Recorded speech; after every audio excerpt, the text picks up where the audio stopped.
even people in Accra and Kumasi have serious issues with their roads. It is based upon this that the President made a firm commitment to make sure that we improve the road network in our country.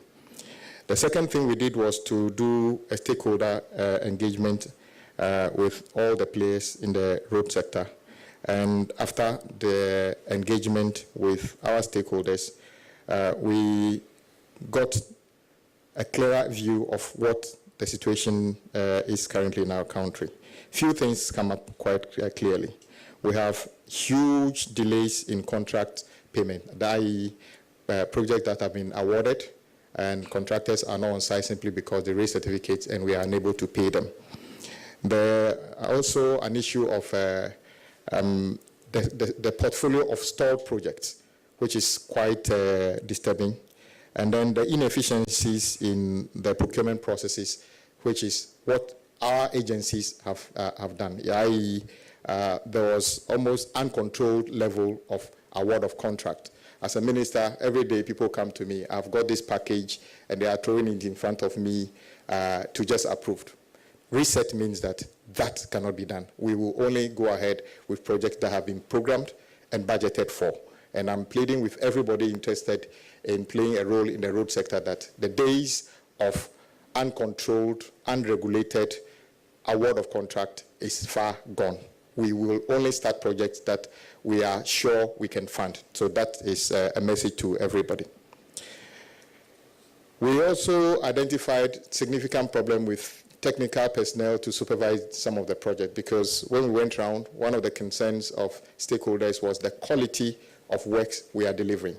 Works are done, and within a project, normally we are told that when we do surface dressing, that is the one you and I know as the rough one, that is tarred, but it's rough.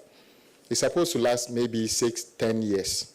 But 6 months after the project has been handed over, the rain falls and it washes away. And part of the reason is because of the strength of our technical people in terms of supervision. It is not their inability, their technical capability. We don't have enough personnel to go around the country to supervise the close to 1,000 projects that we have on site at any given time. The other thing we did was to basically focus on the flagship projects that the President promised in our manifesto, which is the big push. In the past, what would have happened was government basically saying we are going to do big push project, and then quickly see interested parties running through the door of the agencies that I want to do this. And one of the things we identified as well was that the regime of awarding projects on a so-called design and build also created an opportunity for inefficiencies and cost overruns and projects that are not delivering value for money. So under the leadership of President Mahama, he directed that all big push projects should receive proper attention in terms of, doing the studies, making sure that we do the designs and everything ourselves, and even come up with the cost. So the costs of big push projects you will see will be costs generated by our agencies instead of costs coming from contractors, which is a very big difference from what things used to be when before we took over. And this is all part of the resetting in the road sector that we talked about. So why do we have to do big push? My brothers and sisters, the program is also intended to provide infrastructure base needed to support the 24-hour economy by ensuring round-the-clock movement of goods and services. The Ministry of Road and Highways has undertaken studies and prepared comprehensive engineering interventions and cost estimates for the projects under the Big Push project. The Ministry of Finance has since issued commencement authorization for the following roads project. As I said, if we don't capture the projects and know where the funds are coming from, we are not going to award them. That is the basis upon which we use 6 months, as the finance minister said, to identify these projects, prepare them, cost them, and seek the requisite financial authorization before we go to site. By the way, when we took over, one of the things we did also was to tighten the regime of commitment, because I'll be speaking about part of that later in the presentation. And just to explain, Big Push is not a constituency-specific intervention. It's the big idea to operationalize the 24-hour economy and reset the whole country. Take, for instance, my brothers and sisters, if you were to be doing business in Wa, or you do some production in Wa, or you farm around Wa, and your goods are supposed to be going to Takoradi or coming to consumers in Accra. If you ever travel from Wa on the Western Corridor to Takoradi and other things, you will wonder why we left this for this long. And those of you who were with me saw the difficulty our farmers have to go through for this. We believe that if Big Push, and I have no doubt we will succeed, it should lead to lower prices of food in our country, because part of the cost of the food stuff on the market today is based on the cost of transportation. It doesn't necessarily mean that the food is expensive on the farm, because the farmer hardly increases the prices at the farm gate. And so let me give you an idea of some of the Big Push projects. And I want to take the opportunity to tell our countrymen and women that the roads I'm coming to mention doesn't mean these are the only projects government is undertaking. We are responding to what we promised under the Big Push only. We have more projects than I'm going to mention, which are all going to start concurrently. So don't worry if you don't hear Adaklu in the list. Big Push is bigger than dealing with the problems of Adaklu. So let me mention some of them. Construction of a new bridge over Oti River at Dambai. And God willing, these projects I'm mentioning, within 3 weeks, God willing, we should see many of them starting on site, not a promise.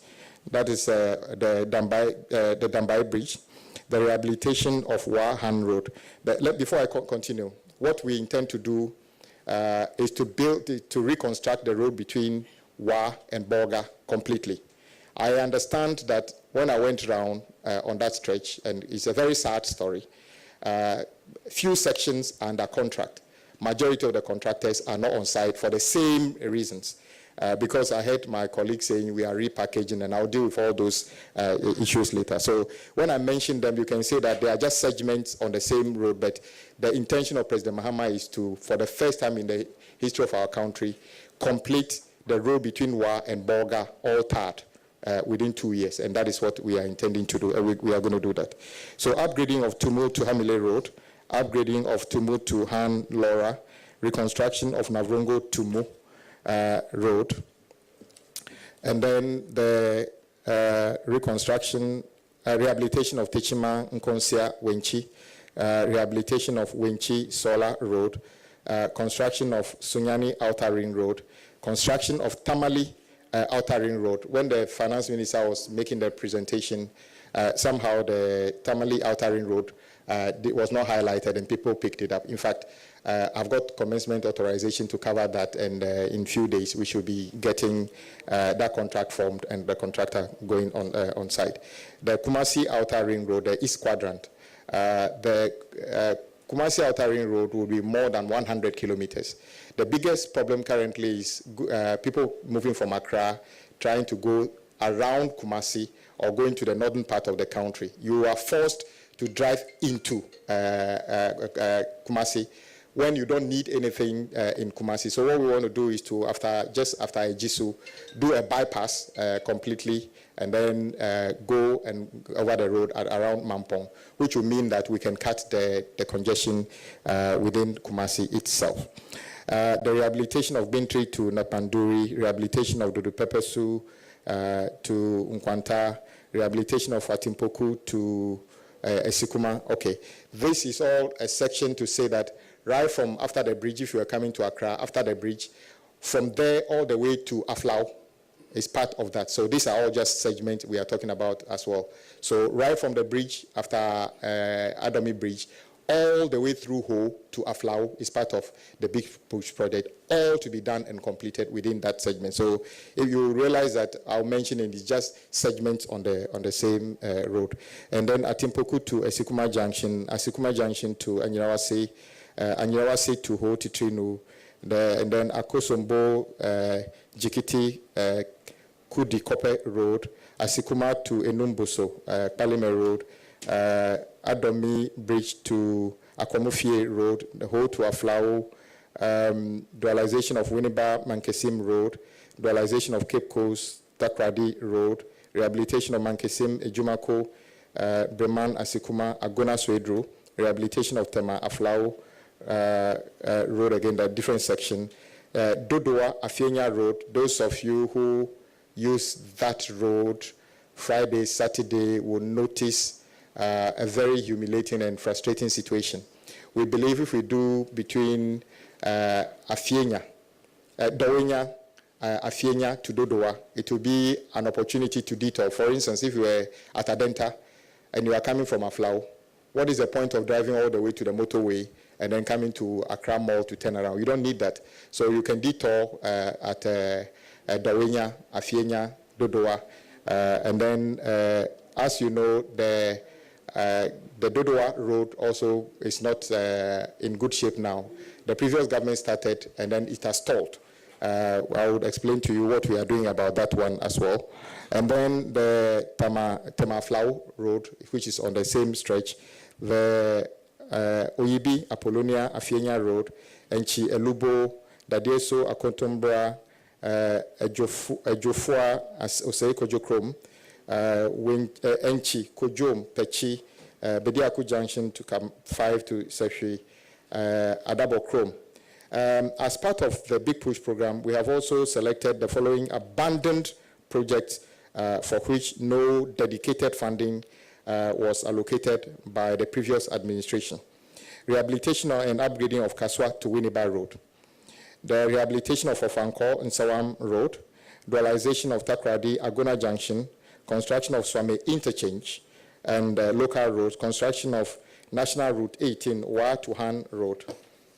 The upgrading of Tumu, Chichuluga, Navrongo, including construction of a 36-meter span reinforced concrete bridge over Kanyibe River and a 24-meter span reinforced concrete bridge over Bechilu River. Reconstruction of Navrongo, Chichuluga, Sandema Road, rehabilitation of Tepa, Mabangoso Road, rehabilitation of Okwe Jasikan, upgrading of Nkwanta, Otidamanko, reconstruction of Okwe Have, dualization of Adenta, Dodoa Road, and then reconstruction of Jini Sampa Road. My brothers and sisters, there has also been the need to carry out some strategic projects, and we have started the studies for these projects to ascertain exactly the interventions we needed to do. So to ensure long-term network resilience and regional integration, the military is conducting feasibility studies for key projects currently in the, at the design and appraisal stage. 1, a new alignment of Accra-Kumasi Expressway to reduce travel time and enhance safety. And let me repeat, in field, building a brand new expressway, it probably be the first time in our history we do something like of this scale. 2, Accra Outer Ring Road, and then the Kumasi Outer Ring Road. The Adosu Echiamanfo Bridge to connect Afram Plains and open up vast agricultural land. The pipeline projects are in alignment with the reset agenda's focus on long-term planning, regional equity, and infrastructure-driven job creation, as well as enabling infrastructure requirement for the 24-hour economy to take place. The 5th point I want to talk to you is about a modern tolling regime in Ghana. You all know that, notice that prior to the previous government's attempt to foist e-levy on the people of our country, they unilaterally decided to zero the collection of road tolls in our country. As principled as we are, we spoke against that, even at the time, encouraging government to restore the tolling. They refused. They attempted to bring it back at the tail end of their regime. We were consistent and principled and asked them to bring it back. And indeed, prior to the election, we made it clear in our manifesto that we'll bring it back. My brothers and sisters, what are we doing now? To improve the maintenance regime Cabinet has given approval for the reintroduction of road and bridge tolls with a focus on modernizing the collection of these tolls. We have done the transition that we want to transition to electronic and automated tolling system, enhance transparency and auditability of revenue inflows, improve user experience, and reduce congestion at toll points. The ministry has launched a concessionaire pre-qualification process so far. Public advertisements have been done. A pre-qualification conference was held on the 3rd of July 2025. 12 firms have submitted applications currently under evaluation. Proposed new toll rates have been submitted to Parliament via Ministry of Finance to determine the rates we are going to be charging when the toll is implemented. We are hoping that this will be based on electronic platform. There will be no physical barriers in on any road, and the tolling would only apply to roads that are engineered, meaning that roads that have been fixed. So we don't intend to put tolls on any rough road and other things. But when we make interventions, then we can toll them to raise more money to maintain that and to fix other roads in the country. The next thing I want to talk about is the issue about what is happening at the ministry now in terms of our burden.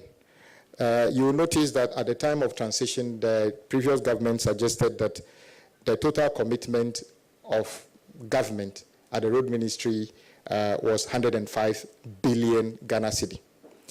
I doubted that figure anyway, and I said it was around 130 billion. And I asked the ministry to do further work.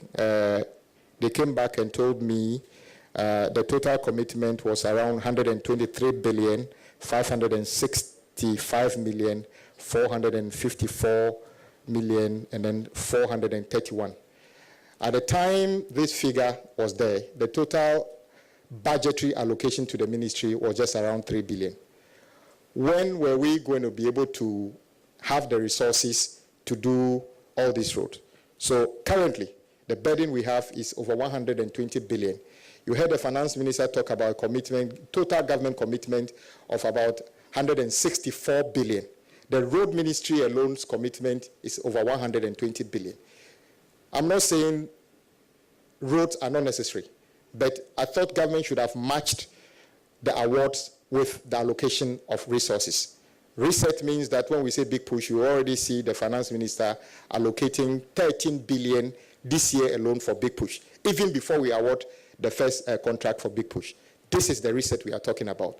And the 13 billion does not include the allocation to the Ministry of Road and Highways. It's an additional money meant for the big push. We have our own budget, and then we have the budget for the road fund, which is also about 3 billion. We have a road maintenance trust fund, which is one of the things that the president directed we do. Currently, one of the biggest problems we have in our country is the maintenance of our roads. Sometimes the road could be engineered, but just sections are in a state that needed repairs. We leave it, and then the whole road gets deteriorated. President Mahama directs that we should, as part of reset, have a maintenance regime that is fit for purpose. So what he's directed us to do is to reform the road fund currently. Currently, the road fund exists mainly within the road ministry under the office of the chief director. And it can happen that in the whole year, a minister can decide that a district will not see any release or any allocation for any road maintenance. And rather, they will spend all the money in one location. President Mahama's idea of equity directs that when we reform the road maintenance trust fund, and I'm very grateful to yourselves and Parliament that last week Friday, the road maintenance trust fund bill has been passed, and we are awaiting the assent of that bill into a law by the president. What is this bill supposed to do? Unlike the past, reset means that accruals to the road fund will now go to Parliament, and Parliament would apportion how the road fund is spent, just the way common fund, get fund, and NHI fund is allocated.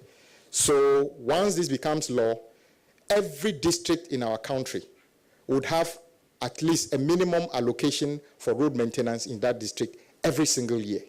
The same way we are doing with common fund, when common fund the law exists, but because of the way it is allocated, much of the money, sometimes 70%, is spent in Accra. Now, under the new road maintenance trust fund, it is the stakeholders in the district that determines which roads are their priority to maintain at any particular time based on the amount of money they have. So this is new, and then we are grateful that the Road Maintenance Trust Fund have been created. Out of this, new jobs will be created because we want these maintenance activities to be localized. I see no reason why in a district we cannot find or groom or create, build the capacity of local people to learn how to do road maintenance in their district instead of importing service providers from other regions. I believe this will also create new jobs. The next thing I want to talk about is the human resource and situation in the ministry. As I said, the ministry is in need of qualified staff to be able to supervise the works. I must say that the Finance Ministry has since issued a warrant for the recruitment of new engineers who would be trained to be able to carry out supervision of these roads. The next thing I want to talk about is the asset load control reforms. If you have been watching the ministry, one of the biggest challenges we have is the asset load regime. And you will notice that whenever government changes, there's this tendency for people to be interested in managing asset load stations. My brothers and sisters, loading is not a fee. It's a penalty for wrongdoing. So our aim is to make sure that asset loading would the accruals will be zero. If the accruals become zero, what it means is that people have stopped overloading. No amount of money we collect in terms of penalties on asset loading can ever be enough to repair the damages caused by trackers along on our roads. Those of you who have seen part of the road Agona Junction to Takwa, which was done less than a year ago, part of the reason that road is almost gone is partly because of asset loading, not entirely because of that.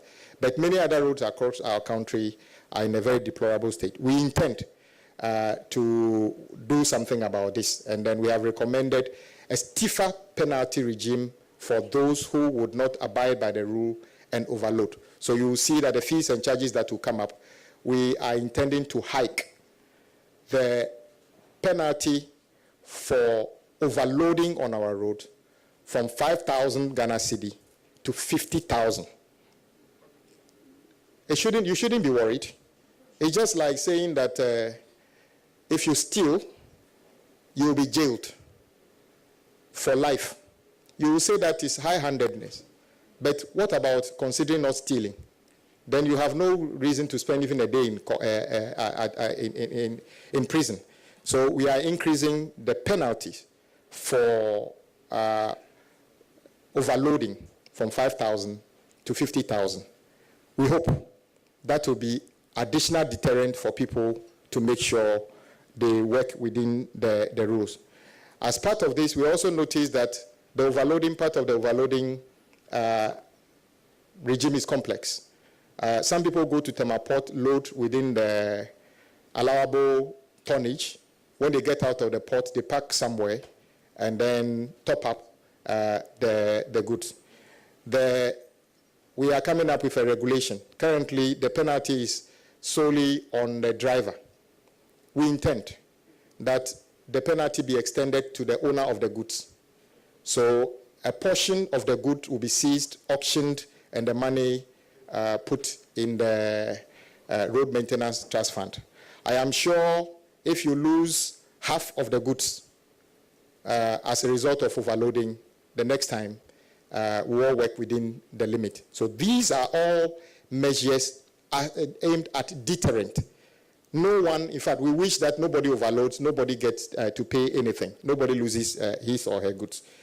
The next thing is about payment to contractors.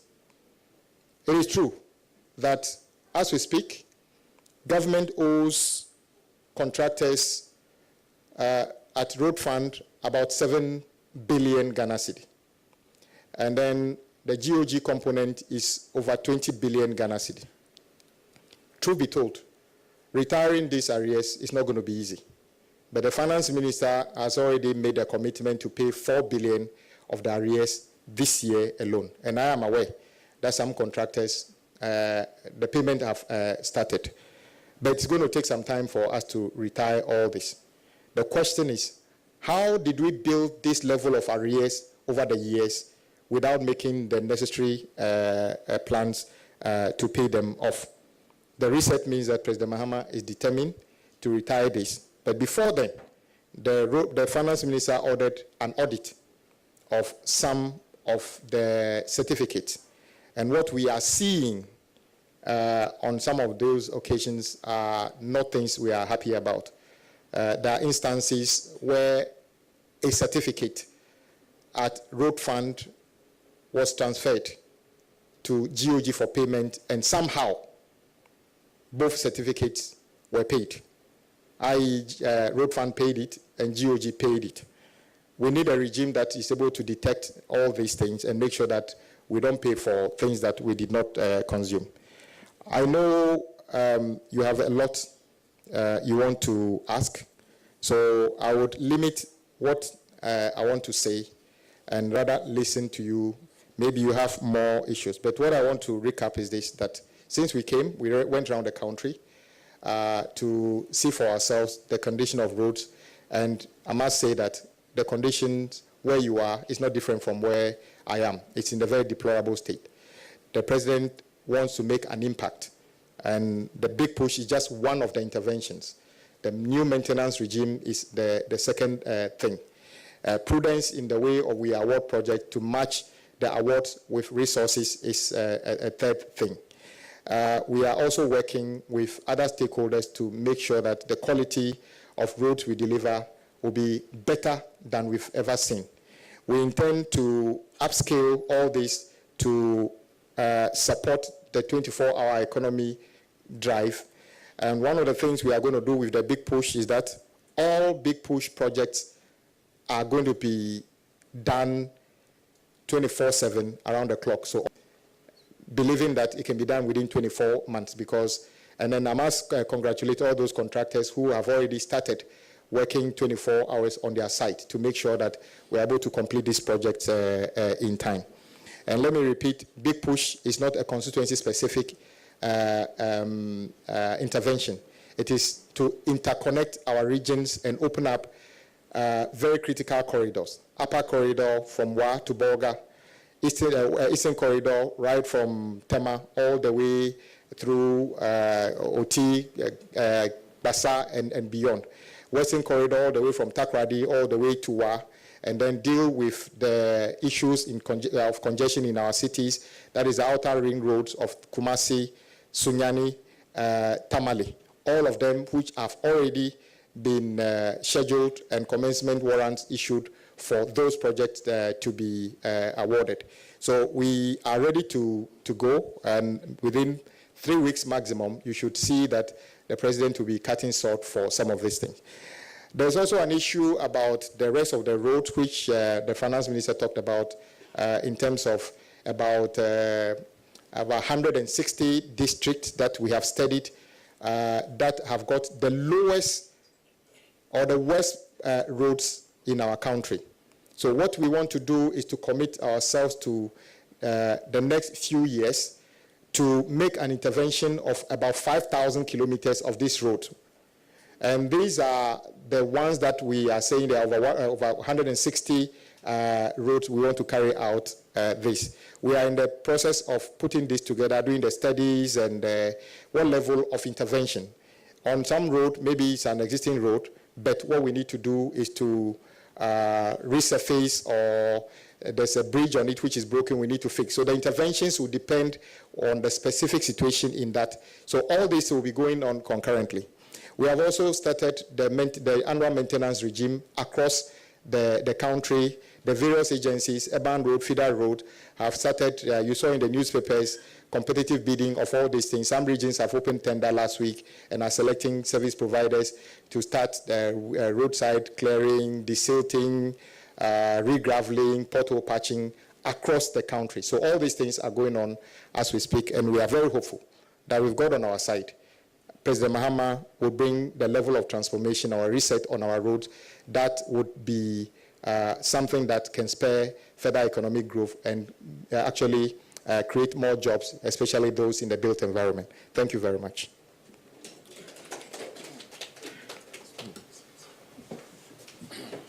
All right, thank you very much, Honorable Minister, for that concise presentation, which was loaded with very useful information.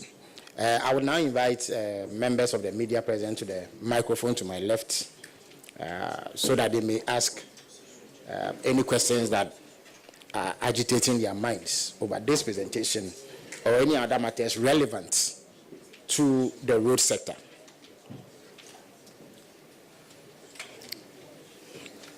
All right, please go ahead. Identify yourself and ask your question. Hello. Good morning. My name is Shadrach Odame Ejare, Metro TV. My first question has to do, I don't know if it falls under the Honorable's domain, but it has to do with people crossing the highways under the footbridges. If it does, what is the ministry doing about it? And then you also mentioned the edge or government's working, settling the 7 billion, of which 4 billion is already underway. If this commitment is there, what happens to the contractors who also took what they are not supposed to do? What is happening to them? What should the ministry... Please clarify. If you say they took what they are not supposed to do. So, we also... Or he mentioned people who were being paid work that was not done. Okay. So, what is the ministry doing? Are they taking it back? Anything going on around those ministries? And then I think he also mentioned the Accra-Kumasi highway. I'm sure maybe his tree will be better than Dr. Ayines. Maybe he may want to do a better clarification, because people think, or people know, or are tempted to believe that we are seeing maybe from Ofankor straight to Kumasi dualized, where we are having 2 going, 2 coming, or 3 going, 3 coming. So I think we should get a better explanation on that. Thank you so much. Thank you. Thank you. Abdul Hanan Adam, EIB Network. Minister, I just want you to clarify one thing regarding what people may term as the most important road in the country, Accra to Kumasi, and that begins from the Ofankor stretch. Earlier, transport operators threatened that they will impose a levy if development on the road that is not encouraging, because they spend a lot to do maintenance and then also pay more to buy spare parts. What is the current update regarding construction on that stretch of Ofankor? And then we know there's one from Pokwase up to Nsawam that is in a very bad state. Could you kindly give us an update on that? Secondly, I want to find out, like my colleague asked from Metro TV, the Accra-Kumasi expressway, we don't have the scope of the project. Where does it start from? And when is construction supposed to start? And then also, how much is it going to cost us as a nation? Thank you. Right. Thank you very much. Wisdom, Hedejeme, the XYZ Broadcasting. Minister made mention that the bridge on the Oti River is going to start in 3 weeks. I want to know exactly when the Dodowa Road is also starting, because for those of us on that stretch, we've not worn white shirts in a very long while, because you dare not try it. You go back with so much debt on you. And then number 2, I want to find out, is there any punishment that will be meted out to contractors who do shoddy works? Because we know contractors who do a work, maybe a period of just 6 months, we see the road, deteriorating again. So what's the ministry going to do to ensure that contractors do value for money jobs? Thank you. All right, thank you. Thank you. I am Sethi, GBC. Minister, how is the ministry aligning its maintenance program and axle load reforms to support the NDCs or the government 24-hour economy and ensure the long-term durability of the road network?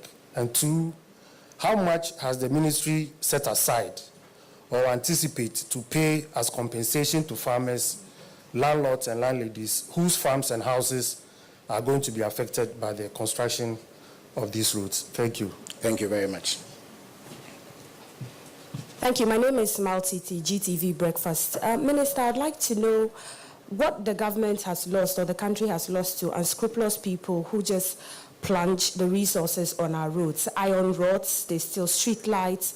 And also if you can touch on the minority's assertion that the budget for roads is biased depending on the areas that have been selected for the big push projects. Thank you. Thank you very much. So the minister would field these questions, after which we'll take another round. Thank you. Thank you very much. I'll start with my colleagues on the other side's comment about the budget. Of course, I don't blame them. They were not there when the budget was read. So how would they have understood what was said? So maybe they are acting on rumors because, since they were not there. But what the finance minister said was quite clear, and then I explained it here, that the big push projects are in two categories.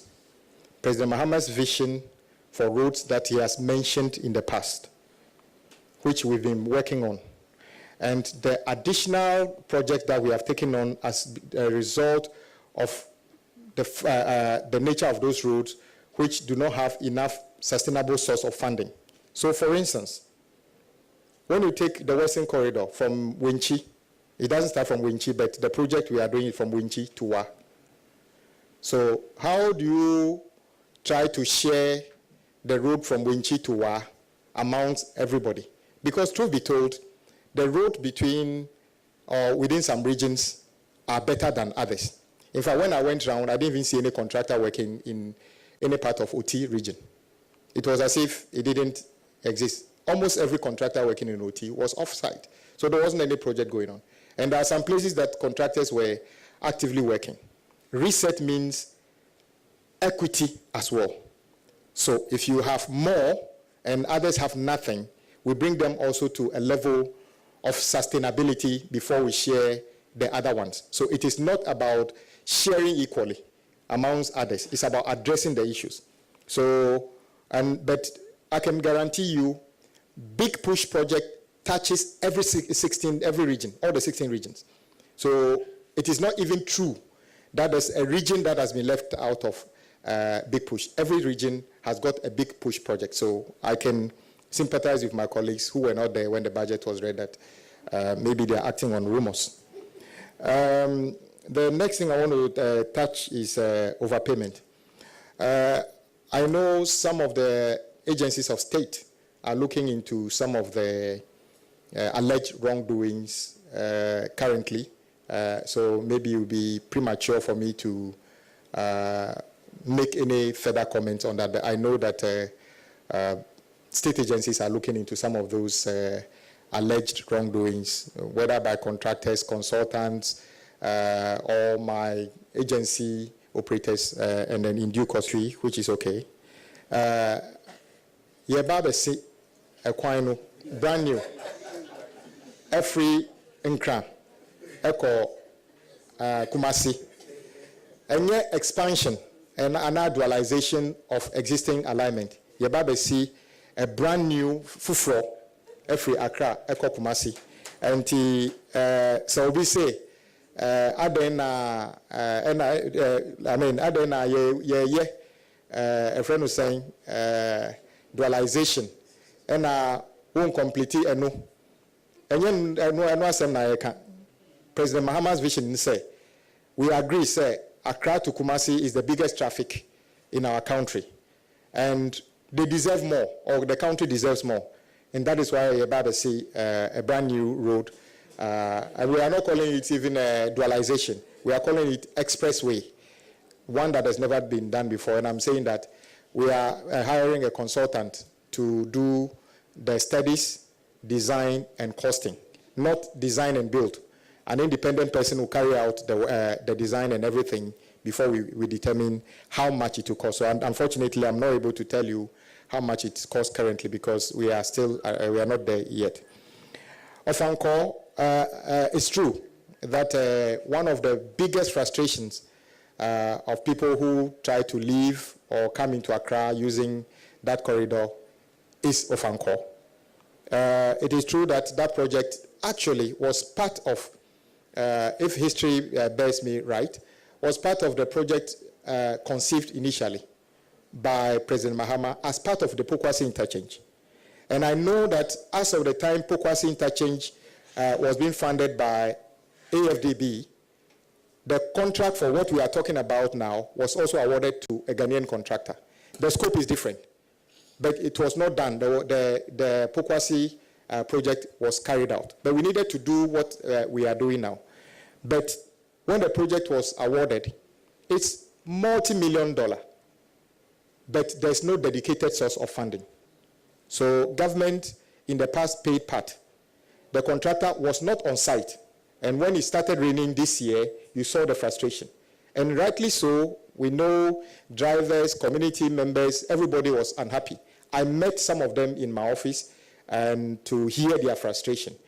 They are not in it alone. We are all in it. Where if I'm going to Kumasi by road, where else would I pass? So I'm a victim as well. So we wanted to take an action. And I must say that as we speak, the contractor has been paid some money currently. And I am expecting that the contractor's activity on site must pick up quickly because I know we have paid some part of his bills to them. Dodowa, let's say from motorway to Central University, the contract says Accra to Aflao, but truth be told, Accra to Aflao is over 100 kilometers. The project that we are describing is just 17 kilometers. It ends at Central University. But that one also got stalled by BHM from United Kingdom. And the contractor was not on site. Some of you joined me appealing to the contractor to come back on site. The project is in two phases. The phase one is what the British firm is doing. Phase two was not under contract. We are carrying on part of that as part of Big Push. And I also heard my colleagues from the other side not understanding, saying we are repackaging existing projects. No, the phase two of the motorway to Central University has never been under contract. So it's actually a brand new project. What we are doing has nothing to do with an existing contract. Yes, Ofanko is an existing project we want to complete, and I think it is morally right for us to complete that. So if they are worried about us completing a store project, then that is their challenge. Because in their press statement, in one vein, they talk about you are not spreading Big Push enough. Another statement, they are saying that you are not completing ongoing projects. And then they say that you are completing, you are taking credit to complete our project. So which one is, what exactly are they talking about? So we are going to complete Dodowa, what do you call it, the motorway to Central University as part of Big Push. And all the approvals have been given. We are just ready to get a final stage of approval, and then we get that contract going. Shoddy Works, you are right. Everybody knows a road that was built, which should last for 10 years, which is failing. What we are doing is to let agents of state who look into this, to look into them. But going forward, we are saying that from now, contractors who get work must show competence and commitment to do the good job. For instance, we notice at the ministry that contractors get work, and then when they are asked to buy, let's say, performance bond, they go to an entity, the entity, without making any checks, give them some cover, believing that government will never come back to cash the bond if things go wrong. Let me sound this warning. From now, when you are a contractor, you do work, and the work fails without explanation, we shall cash the bond. We shall cash the bond to use to restore the road. If you are a consultant, before you get work at the Ministry of Roads and Highways from now, you will need to buy professional indemnity insurance. Because if you supervise work that fails without any explanation, we will draw down on your insurance cover to make sure we cover the damages that you have caused. So this is a very clear message to contractors and consultants. We are no longer going to tolerate shoddy work under any circumstances. And also the third leg, staff of my agencies who supervise. And indeed, read what the finance minister said and part of our laws. If you are working with highways, feeder road, urban road, and you supervise work or authorize payment for works that were not done or were not done properly, if we find you out, you will be surcharged. I think that is just quite clear. That is the only way we can restore some sanity and decency and also improve the quality of work. As a loading, we intend to bring a regime after the implementation of the tolls to make sure that overloading stops. I've already signaled some of the measures, including hiking the penalty, not fees, penalty for overloading. And we are also bringing a regulation that instead of surcharging only the drivers, the owners of the goods also forfeit part of the goods, which will be auctioned. I'm sure that will be the beginning. And also to sanitize the way we operate as a loading station. Those of you who followed me on Agona Junction to Takwa, as of the morning I went there, it's as if no vehicle was offending. I drove 1 kilometer ahead, and then those who were with me, we apprehended 5 vehicles. 4 of them were overloaded. But they have all sorts of tricks, but we have a plan. And maybe in 6 months' time, we will see what we'll come up with. Compensation for roadworks. The laws of our country allow the state to acquire your property for the purpose of national interest. But the law also says that you are adequately compensated. We compensate people when we are building roads, whether it's your legitimately taking your property. If you have gone to build in a right-of-way that belongs to government already, we owe you nothing. And I don't make any excuse about it. If a right-of-way exists, you knew this was supposed to be a road, you go and put up a shop on it. Don't expect government to pay you. It's like rewarding you for doing the wrong thing. But if we know that the right-of-way didn't belong to government and we take it, there's a system by which the land valuation and others evaluate, and you are adequately compensated for that. That one cannot be taken away from you, and we always do that. Unfortunately, I don't have the figure, but I know that we have a bill of almost 1 billion Ghana cedi now, based on various evaluation coming out of different projects across the country. I think those are the first few responses. Oh, yes. Yes, you are right. Some compatriots, or I say that people who are not very helpful, have made it a point to, for instance, there's a metal grating on a drain in the middle of the road because scrap metal is business. They go and remove it in the night and go and sell it to scrap metal dealers. Maybe if I say they stop it, that would be better. We have traced a few, drain covers to a steel company that is converting those things to steel. So let me just remind you, if you are watching me, the law is coming to your smelter if you are using illegal materials for your as raw materials for your production. That is wrong. We also have people who go around chipping away concrete to remove iron rod. That is quite desperate. Our first action is to restore those things to make sure the thing doesn't collapse in terms of losing its structural integrity. But we are also working with local authorities to make sure that those reduce. I know that there are some court cases currently ongoing where some people have been arrested. If you are coming from Circle and then the flyover going towards Kolebu, you'll be surprised that somebody went to remove all the guardrails. The one that was installed just about a year ago, somebody actually took time, removed all of them. Fortunately, some of them have been apprehended and they are with the police. As to what kind of punishment they get depends on what the law says. It is not for Ministry of Road and Highways to determine that level of punishment. Thank you. All right, thank you very much. To save the blushes of the minister regarding his tree rendition, I would like to reiterate it for the benefit of our compatriots who speak tree. Also, for no person actually say, in Chimuaba, say, Omampeni John Dramani Mama, I drink say, a year quiet da in Kranukumas in Temuno.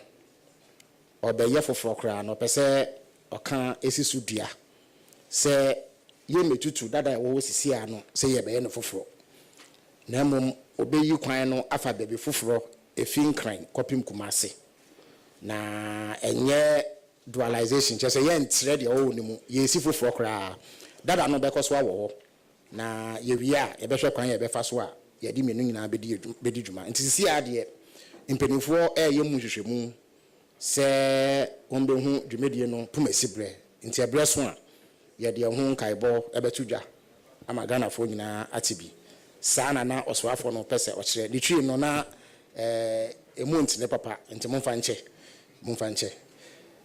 so we will take more questions. All right, thank you. Good morning. My name is Julius. I report for the Ghanaian Times.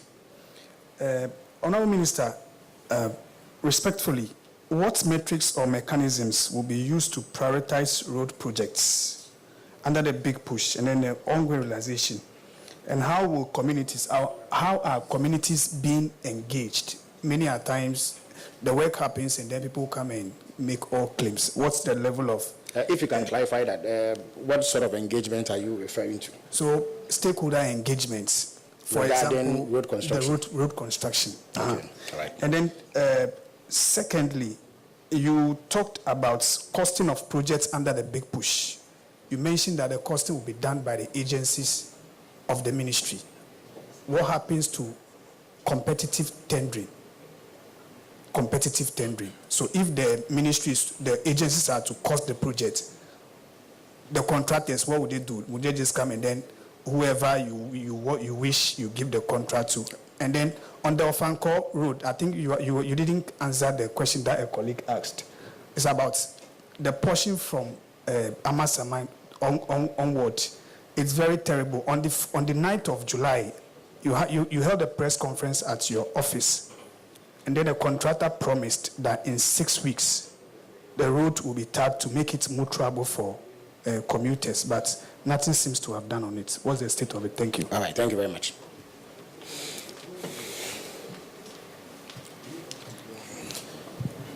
Komla Kluche, I work at TV3. The first question has to do with the main of Ankoin and so on road. Still, the issue of the financing regime must come under scrutiny. What is the financing regime for the project that has caught a lot of attention? Then the bit of the government acknowledging a gamut or widespread abandonment of most of the projects to which contractors have not been paid. In the past, somewhere in 2022, when the government launched the tracker, they put some of the roads under it. For instance, the Insawam and then the Adomabre Road or something of that nature was captured. But the reality on the ground is that that road was never constructed at all. At least people from there have sent questions regarding that. How does your administration intend to be transparent and result-driven and not just the rhetorics as we have seen maybe in the past. The final one has to do with, if you look at countries like in Europe and then the Americas, we have metals or concrete barriers that are used to block roads so that people will not cross over, especially the highways. We have seen the case of, let's say, the N1 like this, where there are railings that are, some of them, broken down, and they're like, what are the plans of the ministry in working towards side where people do not get to destroy this, what's the name? The barricades of the sort that they use for this. Thank you very much.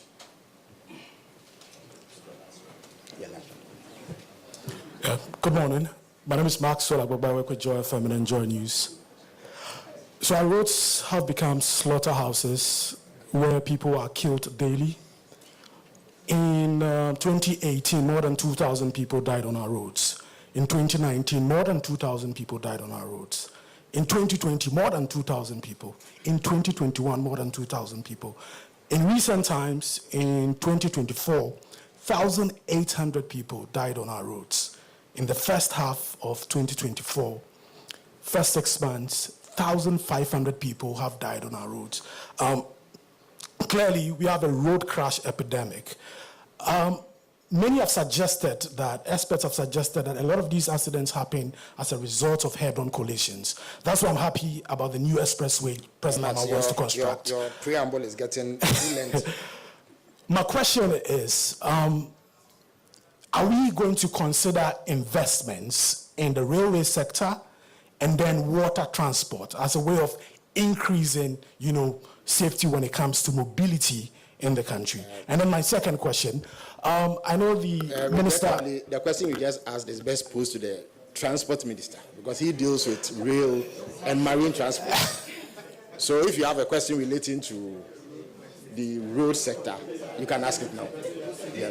But no, the road minister is not in a position to speak about. No, but we've been talking about the expressway. Yes. The construction of the expressway is expected to stop the head-on collisions. Yes, but you also brought in marine transport and rail. No, so I'm asking, are we going to have more dualizations across major highways in the country to reduce the number of deaths that we have in Ghana? Question. Yes, and then, okay, great, fantastic. Sure. All right. I'm happy. Go ahead. My last question. My last question is, I know the minister has been doing a lot of stakeholder engagement. He's been engaging contractors, especially on issues of payment and then procurement inefficiencies. I want to find out what the outcome is and what measures you put it in place to implement, some solutions to some of the challenges. Thank you. Thank you. Right. Well, good afternoon. My name is Emmanuel Romeo Tete from Ahota FM. So, roads, as the minister said, we are going to see roads construction in the country. My question is, what steps are being taken to reduce corruption and the supposed political favoritism in awarding road contracts? And secondly, please, what measures are taken to address the non-functioning road traffics on our road? Thank you. The traffic lights. All right, thank you. All right. So we'll take the last two questions and then... My name is Peololenu from Class Media Group. I want to find out from the minister, when the president went to do the thank you tour for the Greater Accra, he made mention of the Labadi Tema Road, the Lanua Road. During the budget, I didn't hear the finance minister mention it. And also when the minister was speaking, he didn't mention it. So I want to find out whether it is in the ministry's budget. And also the bridge on the Beishi Lagoon, it's becoming very dangerous. And those of us who use that bridge, sometimes when you are going in the evening and these big trucks are on the road, it's sometimes life-threatening. So I want to find. Thank you very much. Thank you. Akusi Aotre, I work with City FM and Channel 1 TV. Honorable Minister, on February 26, you indicated that government will not enter a private partnership when it comes to construction of roads.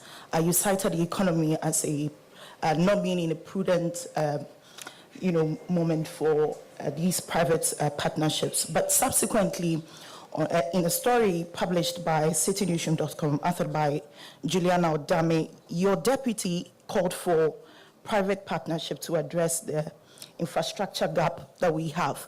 Can you clarify the ministry's stance? Are you going in for private partnership or not? Secondly, your ministry has also confirmed that 50 roads under the big push will commence before the end of the year, and this was said by the deputy minister as well in an interview. Can you, with the given pressure anticipated to construct these 50 roads, to begin the construction of these 50 roads this year, are you considering a 24-hour construction model to help this infrastructure deficit being addressed? Thank you. All right, thank you very much. So the minister would answer this set of questions. Thank you very much. With our colleague who asked the first question, what are the metrics by which we select the big push projects? I already indicated that these are supposed to be inter-regional projects. So, for instance, or projects of significance that unlock the potentials of our country. So we have 3 major north-south arteries: the Central Corridor that runs through Kumasi and others, Eastern Corridor from Tema all the way through Passat, and then the Western Corridor from Takoradi all the way to Hamile. Those are the things. But if you look at all those routes right now, none of them is fit for purpose. So it's to address that. Then the upper corridor from Wa to Bolga.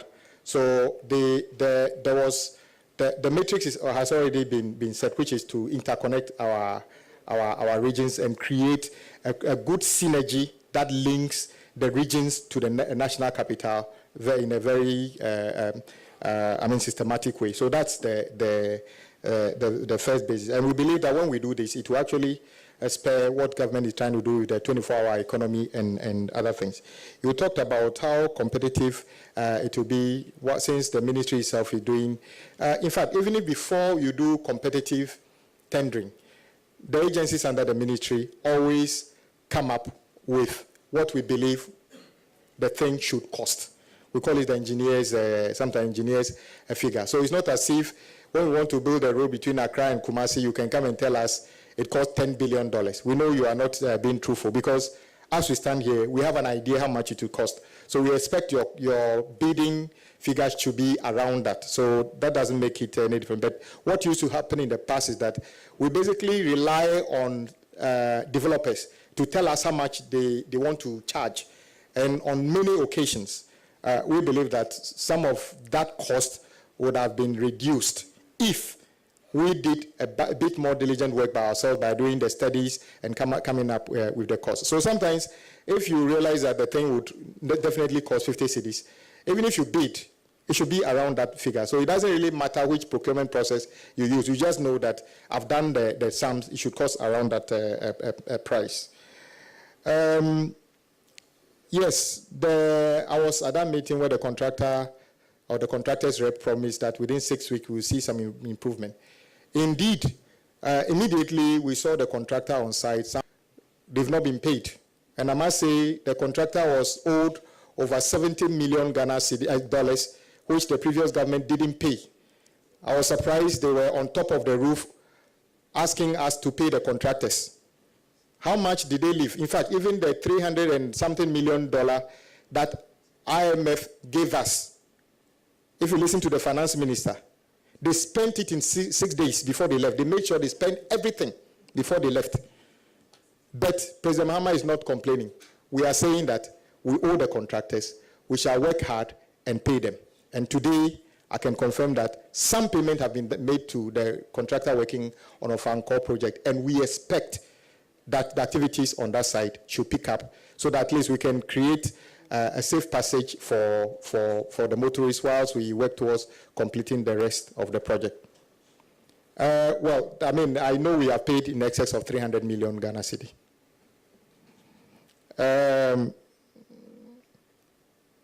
Yeah, well, that is the financing model of Fancor project. This was GOG. And then I must say that some of our colleagues who spoke on the other side were saying the project was not fun. I mean, it was GOG project, but you remember the $750 million Afri-Exim loan. Then they gave the contractors, some of the contractors, part of that money. But because it's a one-off loan, it's not sustainable. That money has been spent, so the project is back to GOG, the Ofankor project, the same way Kaswa to Winneba and beyond. The additional information is that you notice that when you talk about projects that have been abandoned, when President Mahama took over, we never asked any contractor to stop work. In fact, those of you who followed me across the country, I was rather encouraging contractors to have faith with the state to continue work. Roll back 2017, government took a decision to suspend many projects, including especially Cocoa Road projects. And that is part of the reason we have so much damage the Cocoa Road project, because contractors were about finishing. Some of them actually had resources to finish the project. They were told to stop. President Mahama never asked anybody to stop work. No contractor was asked to stop work. That is the reset we are talking about. We are different from the MPP in terms of handling issues at the road ministry. Yes, what President Mahama is intending to do in the road sector, I am sure if it's MPP, there would have been 50 slogans about it by now. But we don't deal with rhetorics and slogans. We shall deliver the road. You can do your slogans later.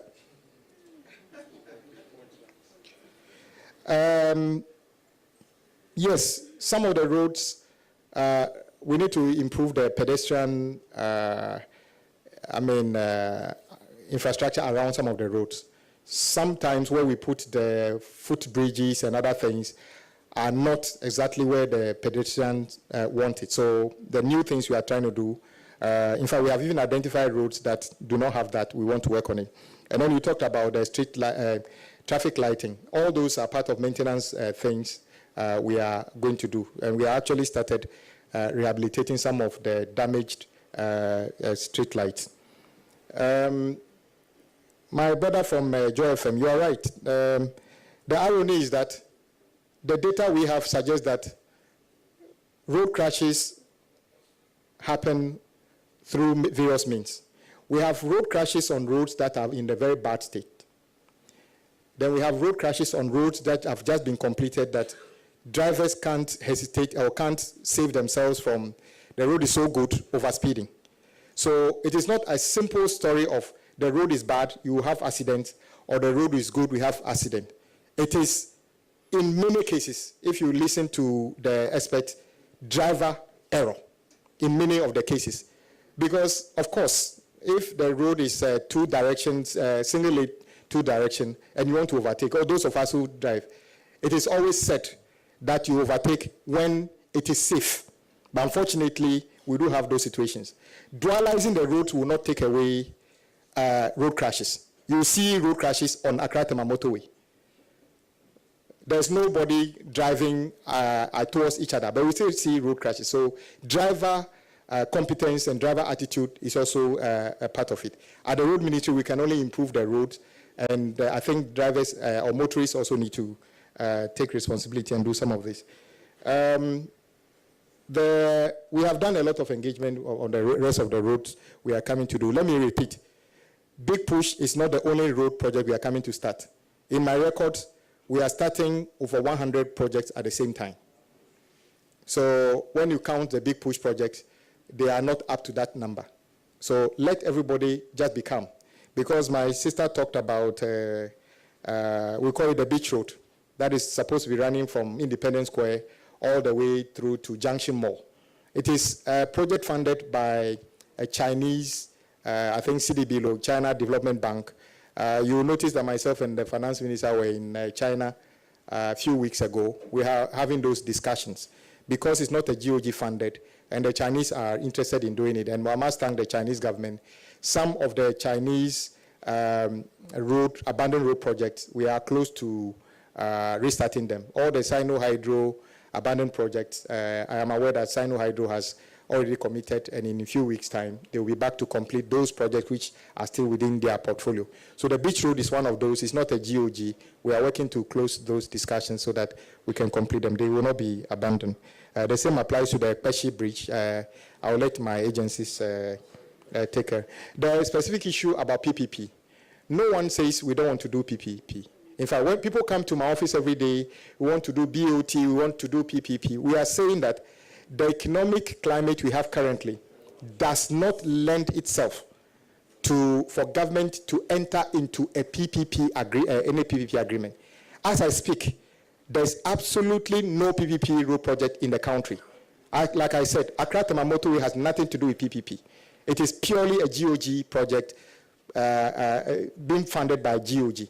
So we may get to a point beyond IMF where we have the ability to enter into those kinds of agreements, and then we can go ahead and do a PPP on major projects. That is what my deputy was talking about. So we are saying the same thing, but currently, you are not even allowed to have that discussion, let alone form it into a PPP project. So we are not actively pursuing a PPP program on road now because we don't even have the capacity until we go beyond the IMF program.